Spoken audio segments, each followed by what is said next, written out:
So I just finished watching the Resident Evil Welcome to Raccoon City movie a little while ago, and I kind of wanted to go ahead and give my thoughts on it.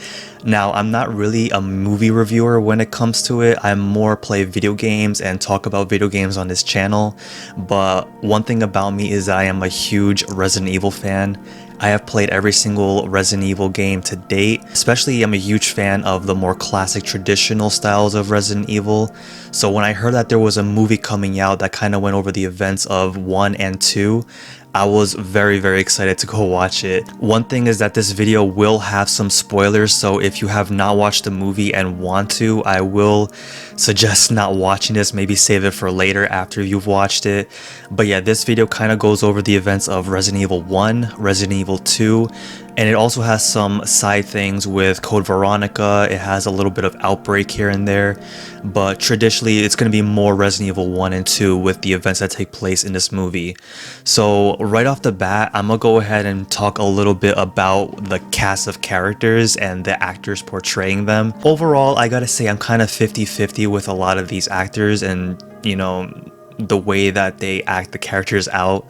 I will say some of my favorite portrayals are definitely Chris Redfield. I think the actor that played Chris did a very good job. I mean, he's kind of like, it's not really that hard to play Chris. He's kind of like the generic macho man in a way, the standard like protagonist, you could say, for like an action movie. And I feel like it helps the fact that the actor actually looks like Chris Redfield himself. So that one I will go ahead and say was really good. I think Claire was also portrayed really well too. One thing about Claire that I found very interesting is that in the movie they kind of portrayed her more as like the main character. Like I think she got the most screen time compared to all of the actors, which is very interesting because out of all the 4 main protagonists of Resident Evil, Claire is kind of like maybe the least seen in like games. She kind of has like the least like amount of screen time in a lot of these games, but she was kind of portrayed as the main character, which I felt was very interesting. One that really caught me off guard though was Jill Valentine. They kind of had her more as a supporting character in this movie.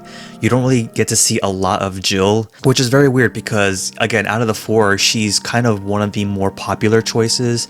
Usually it's like her and Leon Kennedy are kind of like viewed as like the main characters of Resident Evil to many. But in this movie, I think out of the 4, she's seen the least, which was very odd. Overall though, I think the acting with Jill was overall pretty decent. I think that the actress doesn't really look too much like Jill, unfortunately, but it wasn't as bad as, say, someone like Leon. If you guys have seen several reviews of this movie, you probably know the whole debacle with Leon and the acting, and I will have to say, like, it's true, guys. Leon, it kind of felt like the director kind of didn't like Leon's character in the games. It kind of gave off that impression because they made him play very idiotic, or they really tried to sell the fact that he's a rookie by making him very incompetent and moronic in his mannerisms. It really felt that way.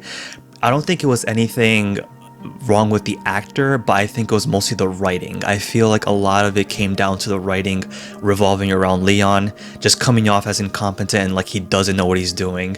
In many facets, in many scenes, it kind of makes it seem like Leon kills off some people because of his idiocy, and it's kind of unfortunate. I really like Leon. I think out of the main 4, he actually is my favorite character, so to see him kind of being played off as some incompetent guy, which I mean, again, it's his first day of the job, so I can kind of somewhat get around that, but I think overall just the way they kind of just made it like he's a trained professional. I mean, even though his first day of the job, he was trained for the job, but he doesn't know his way around a shotgun. The fact that like he's kind of just like sleeping on the job, and they have like this whole scene where the whole truck falls over and explodes and he doesn't even feel any of it. He's still sleeping with, let's be honest, very cheap headphones that I'm pretty sure is not noise canceling. I'm pretty sure you guys know what scene I'm talking about when I'm talking about that, but yeah, Leon was done kind of dirty, unfortunately. Let's go on to the next character. So I think Wesker was also a little bit off too. In the games, he's kind of seen as somewhat of like a mastermind. He knows the grand plan. He works with Umbrella, but in the movie, he kind of just plays it off like he doesn't know what he's doing, which is kind of off. Wesker, I think, was a little bit weird too, so that's another one. Birkin was kind of portrayed as the head of the orphanage in this movie, which I'm not like against. I think like, you know, I'm pretty okay with that. But one thing about Birkin that I felt like was really off was the way that his G transformations were very like quickly progressing. If any of you have played Resident Evil 2, you know that he injects himself with the G virus, and it takes the entirety of the game to get to G3, G4, and G5. Whereas in this movie, he injects himself like right at the end, and immediately he starts going to G1, skips G2, and goes right into G3. Like, he just goes full-blown monster in like a matter of minutes, whereas in the games it takes more time. So I thought that was a little bit rushed, and I'm gonna go over that a little bit later.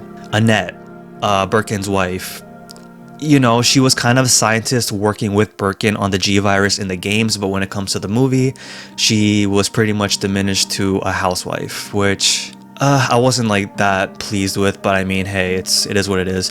One character that I did really like a lot was Lisa Trevor. Although it didn't really make sense for her to be in an orphanage. You know, she was kind of, you know, George Trevor's daughter, the architect or the guy who made the Spencer Mansion, and his daughter and wife were both experimented on. She was in the orphanage in the very start of the movie, friends with Claire. I just thought that was really weird, but I will say though, I did really enjoy her character near the middle of the movie, where they kind of had her fight a licker. I think that was probably my favorite part of the movie, if I'm being straight up. I really thought it was cool how she pretty much manhandled a licker by herself and ripped off its head. Like, I just thought that whole scene was really cool. I don't really see a lot of people like talk about that either, but I just think that whole scene was really dope. I also really like the fact that, you know, she's kind of an antagonist in the games, but in the movies, they kind of portrayed her as a protagonist. You even see her like standing next to Leon and Claire, which was both really, you know, which was really cool. There was like a whole scene where you see like Leon, Claire, and Lisa Trevor. I thought that was so odd, but it was so cool. I'm a huge fan of Lisa Trevor, by the way. I think she has one of the most compelling and tragic backstories of Resident Evil. So seeing her in that movie kind of like kick ass was really cool. I will say though, in terms of like actors, I feel like there were some that was definitely missing. There was no Barry. I thought at first that the guy that was chilling in the pub with the Stars Alpha team was Barry, but that actually turned out to be Richard Eichen, which was very odd because he's Bravo team.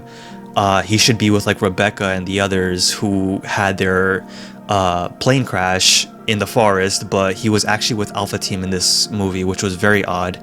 But yeah, there's no Barry. We don't see Barry at all in this movie. There's no Marvin, who is the cop that Leon and Claire meet in the police department in Resident Evil 2. There are some missing characters that are very questionable as to like why they don't show up. It is what it is, I guess. So I'm going a little bit into like the negatives here. I feel like the pacing of this movie was very off. The whole beginning scene kind of dragged on a little bit too much. The entire part before the outbreak, and then the whole ending felt very rushed. So you have like this whole kind of spectrum where the beginning of the movie just felt like it was just dragging on way too long. Then you got the midsection, and then the whole ending just was so short and rushed. And I feel like they could have done a way better job with that, but you know, at this point the damage has been done, I guess you could say. I'm also not a big fan of when they were doing timestamp transitions. So at certain points of the movie, the screen would fade to black and you would just see a time like 1 a.m. or 1:57 a.m. or 3 p.m. or 3 a.m. And basically it's supposed to count you down to 6 a.m., which is when Raccoon City is supposed to be destroyed. But it really cuts it out of the experience. It kind of like removes yourself from the immersion of the movie, which is a bit unfortunate. I kind of would have liked if maybe the characters maybe looked at their watch or something and like, you know, said, oh, like, you know, we only have like 2 more hours left or something, as opposed to kind of just having like an overlay of text. kind of show throughout the movie. It's telling, oh, it's 3 a.m. guys, we have 3 more hours left. So that's one thing that I would have liked a bit more. It kind of removed myself from the experience, I feel. Besides that, I have a few other like things that the movie kind of felt very odd, I would say. There were parts where you definitely could tell that there was like some plot armor. A big one, again, if you're watching this video, you probably have watched the movie or you don't care about spoilers, but Leon at the very end grabs a grenade launcher out of nowhere, by the way, and shoots it at William Birkin, and literally both Chris and I think it was like Claire or Jill were in the direction of the fire, but yet they don't get injured at all. Like you see them like get hit or like, you know, have like splash damage, I guess, but they just completely are fine. They have like no injuries or anything. They're just up and they compliment Leon for a good shot, which is like so strange to me. There's also like a whole helicopter crash that happens, which by the way happens in the wrong building. In the games, the helicopter crash happens in the hallway of the Raccoon City Police Department. Yet in the movie, it's in the Spencer mansion. So that was something that was also odd. But both Wesker and Jill are in the room that the helicopter crashes into, but they both leave that building unscathed. They're completely fine after it. So that was also very odd. Besides that, I definitely would have liked to see the movie tackle more of the Resident Evil creatures. I feel like besides zombies, you pretty much just got Cerberus dogs. You had one licker and then you had William Birkin. As far as I know, I think that's pretty much the only creatures we got to see, and also I guess Lisa Trevor, but again, she was kind of considered a good guy in this movie. But yeah, there's no tyrants, not even Mr. X. You don't get to see any of them. There's no hunters. We don't get to see Plant 42. We don't get to see Neptune, the shark. There's like none of that. None of the creatures from Resident Evil 2 that also like... Everything is just missing. We just get to see zombies, which, I mean, there's some cool moments with zombies, but overall, I have to say the zombie designs were also very strange. Some of the CGI was also very strange. The entirety of Raccoon City also kind of felt like a ghost town, which is very weird too, because in Resident Evil 2 and 3 you actually get to traverse Raccoon City. You get to see zombies kind of just traversing Raccoon City. It's very, very filled with activity, lots of like car crashes and everything, but in this movie they actually decide to make it kind of like a ghost town. There's rarely anything happening outside of Raccoon City, and it might just be probably because of like budget constraints. They probably don't want to like hire a bunch of like actors in the background, so they probably just made it empty to kind of give it that sort of elusiveness. I don't know. I have no clue why they did it that way, but that's probably like my reasoning behind it. The movie also does like some references to like the game that make no sense. There's like some Easter eggs, some references that kind of are out of place that don't really fit with the movie, but they just do it anyways. For example, Itchy Tasty, there is a zombie that uses their blood to kind of like smudge on the wall or the window, Itchy Tasty. And if you guys know Resident Evil 1, that's like from a diary, but they just decided to add it into the movie for whatever reason. And the zombie kind of like crashes into the window and starts yelling Itchy Tasty to Claire, which is, again, I guess they just did it just for points, but it just came off as really odd. Also, the whole Jill sandwich thing, there's like a diner scene in the very beginning where Jill takes a sandwich from Wesker, is like, oh, now it's a Jill sandwich. Just stuff like that, which I mean, I guess. There was a scene where the group made their way to the Spencer mansion and literally they just walk towards it. Whereas in the game, they kind of get forced into it, like chased by Cerberus dogs to, and they had like no other choice. They had to like make their way into the mansion. But in the movie, they just, you know, by their own decision, they just went into the mansion walking. So there was like no real sense of urgency with that, which is kind of odd. And I guess like the last negative I kind of wanted to go over was kind of the ending scene. I thought it was very weird, but also kind of funny how Wesker kind of just came out of the table, groaning in pain that he couldn't see or whatever. Yet we get to see Ada come in out of nowhere, give him sunglasses, and all of a sudden he's fine. I just thought that scene was honestly. It looked kind of weird, but it was kind of cool to see Ada for like a little bit at the very end. I guess they were kind of alluding to a sequel maybe coming in the works. So, but yeah, I kind of went over a bunch of like negatives with the movie. I kind of wanted to talk about a few things that I liked. I did think that the set designs were really well done. I think some of the areas such as the main hall of the Spencer Mansion, the Raccoon City Police Department were really well done.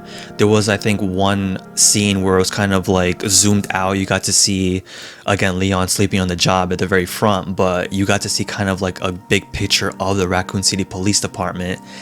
But it actually looked like really spot on. It looked really good, as if it came out of Resident Evil 2 remake, which I really liked. There's also some really cool references to the games as well, with kind of like the trucker from Resident Evil 2 remake, the very beginning, eating a sandwich, and it played out exactly like it did in Resident Evil 2 remake, how he hit the girl that was in front of the car, front of the vehicle, and he came out with his cap, taking out his cap and everything.